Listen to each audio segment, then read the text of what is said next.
What you are seeing here right now is one of the earliest films shot by Americans in the Philippines. Picturesque and evocative, this scene along the Pasig River in Manila in February 1900 takes us back to a bygone time when life was simpler and the Pasig River had not yet been tainted by overcrowding and pollution. But behind this lovely, seemingly innocent tidbit of reality captured in film lies a dark and violent story. A story that, some may argue, still continues to this day. A haunting legacy that all began when the Americans first decided to shoot paradise.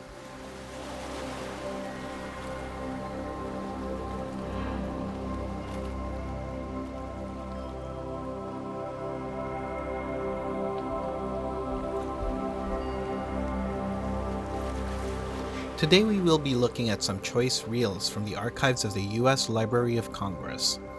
Lucky for us, they have made available to the public some of their digitized films through their YouTube channel. We will first be looking at how film technology was first developed and used in America, how it became a tool for colonization, and how the Americans perceived their brand new tropical colony at the turn of the 20th century. Film as a technology did not have one particular inventor. Rather, many inventors were working on capturing moving images towards the end of the 19th century.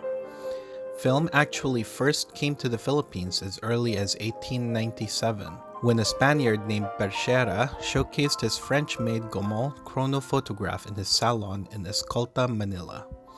However, despite this early innovation, Filipino film would not be influenced by the Spaniards as much as the Americans.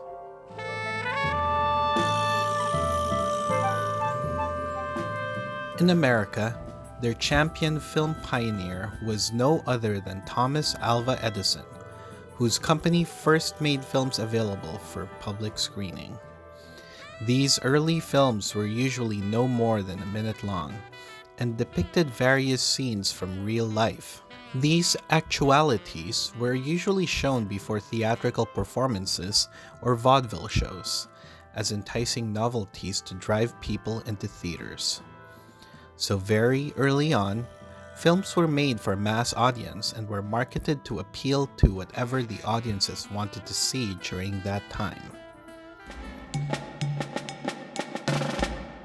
By the end of the 1890s, with the advent of the Spanish-American War, the American audience wanted to witness the action too. No wonder then that Edison's company wanted to capitalize on this wartime fever.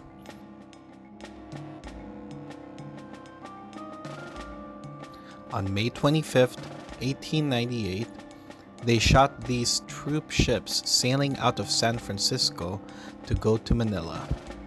While it was not depicting the actual war, this reel still delighted the audiences and brought them patriotic pride to see their nation's troops heading out to defeat the dastardly Spanish and bring light to the dark islands.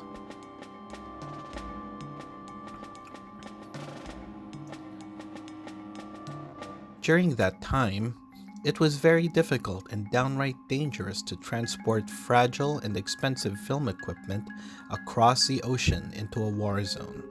So many of the early films depicting the Spanish-American War either showed departing troops or were reconstructions of actual military campaigns on the islands. So even though this next film, shot in May 1899, is entitled Filipinos Retreat in the Trenches, and is supposed to depict the Battle of Candaba, the Edison Film Company actually shot these actualities in West Orange, New Jersey. The Filipinos were portrayed by African American members of the National Guard.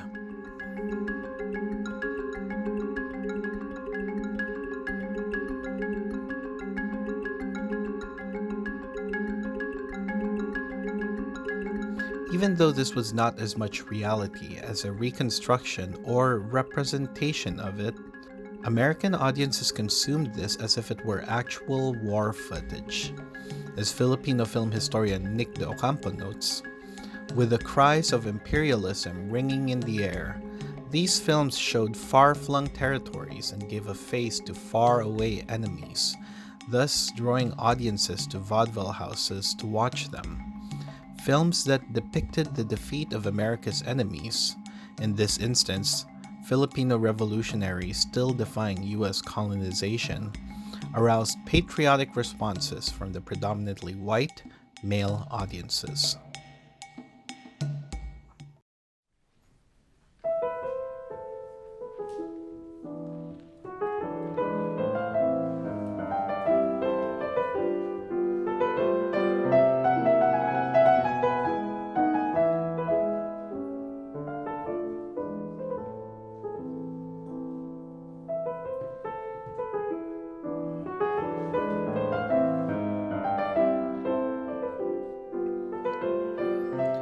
The medium of film has a sense of immediacy, of reality. It isn't reality, but it comes pretty close to it. Film makes tangible and visual people's preconceived notions of previously unseen things. Without having ever seen a Filipino before, American audiences during that time were able to equate Filipinos with dark-skinned savages, a trope that would continue to persist throughout the period of American colonization and would later fuel the hate Americans had of Filipinos as they migrated and made their homes in America.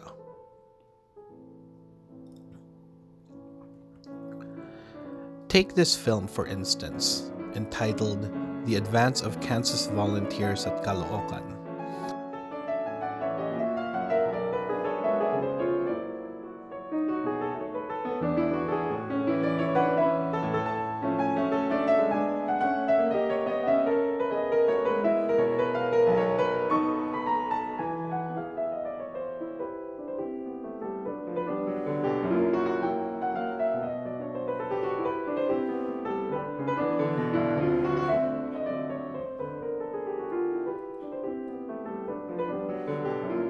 The camera, looking out on the Filipinos from the American side, showed the Filipinos' futile attempts to shoot at the Americans.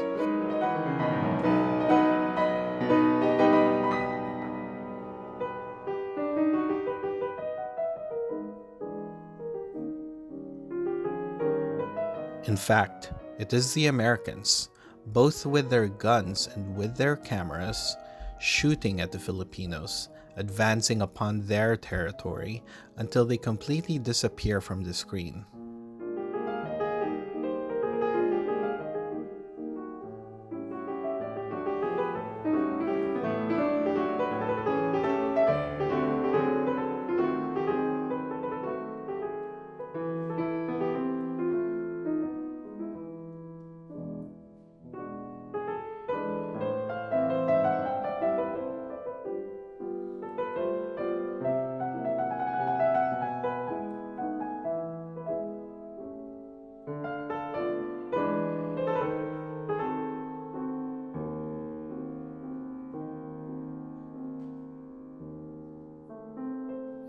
Because film has truth claims, in a way, it also makes discursively true the fantasies of the filmmaker.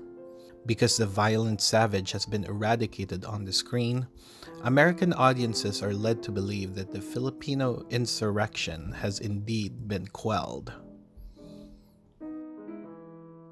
This finally brings us back to the first film we featured, this idyllic scene along the Pasig River.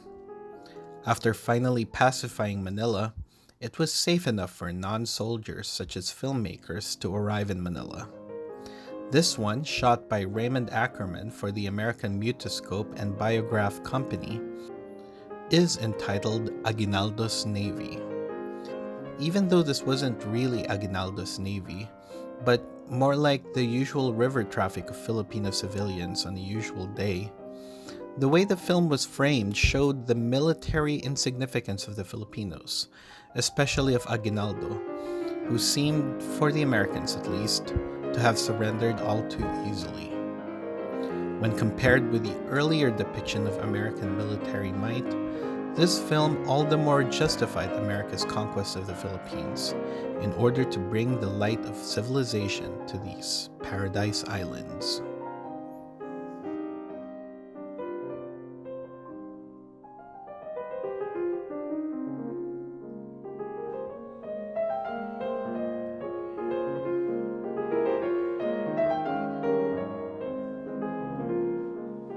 Consumed avidly by American theatergoers, these films were the Marvel movies of their day, showing the American superheroes defeating the barbaric, savage alien Filipinos.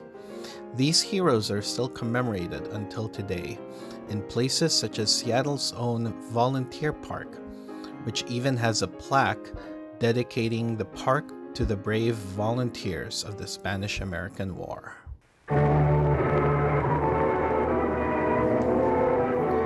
These films fueled the expansionist desires of America and helped shape public opinion favoring the occupation of the Philippines.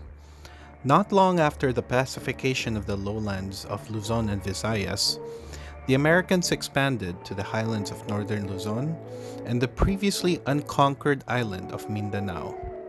As they expanded their sphere of influence, films continued to educate American filmgoers as well as further justify occupation.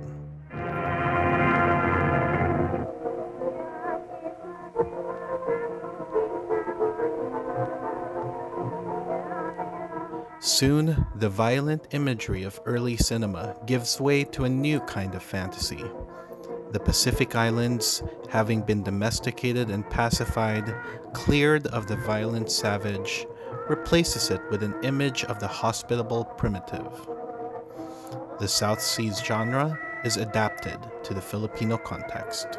These films retreated into an earlier era of first cultural contact and frequently presented this encounter with considerable romantic nostalgia, not unlike that of the Western film genre, rewriting a history that was in reality extremely violent in its subjection of the Pacific through the use of Western military advantages in weaponry and brutal domination of explorer and settler colonialism.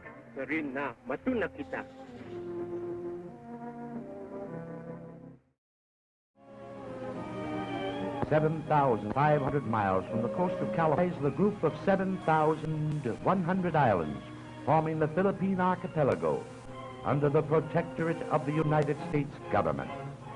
And as part of this group is the island of Jolo, also under the protectorate of the United States government, but the actual regional ruler is the Sultan of Sulu, head of the Mohammedan faith of the Sulu archipelago and Borneo. Although Jolo is but 500 miles from Manila as the crow flies, it is 500 years and even more behind the march of time.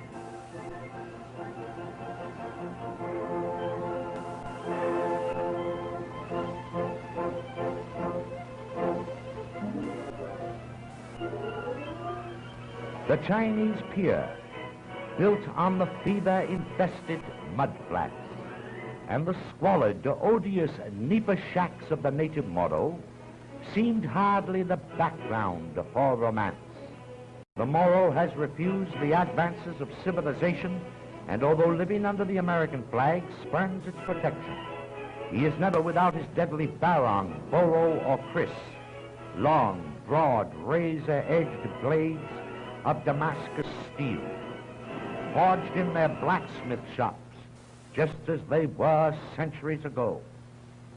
The man who keeps the home fires burning with the same bellows his ancestors used.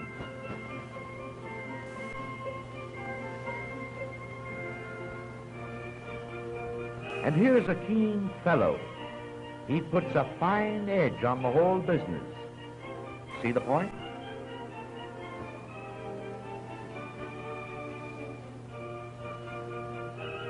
The betel nut is the native chewing. This betel nut eater is answering the call to mess. And what a mess.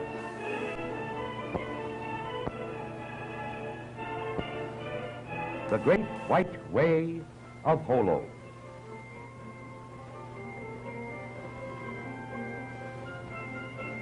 The marketplace.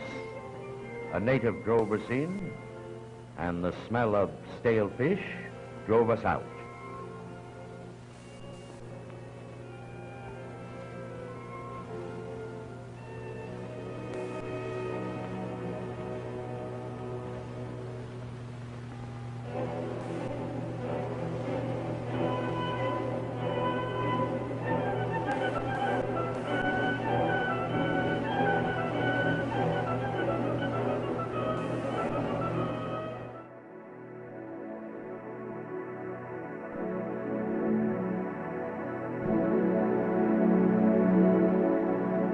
Film is never innocent or apolitical. Visualizing and making manifest the attitudes of their time, the camera can only capture things from the filmmaker's point of view. It is our responsibility to be mindful and reflective of the ways we consume film and find out more about the reasons why films were made at a specific time and place.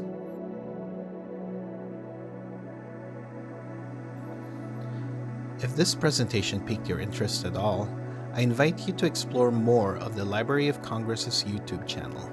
Filipino-American filmmaker Marlon Fuentes also made a captivating mockumentary entitled Bontok Eulogy, using footage from the Library of Congress archive to explore the story of the Igorots who came to the St. Louis World's Fair. Some interesting books on the subject include Nick de Ocampo's Film American Influence on Philippine Cinema, Nerissa Bals's Body Parts of Empire, and Gina Apostol's novel Insurrecto. Thank you very much and keep watching films mindfully.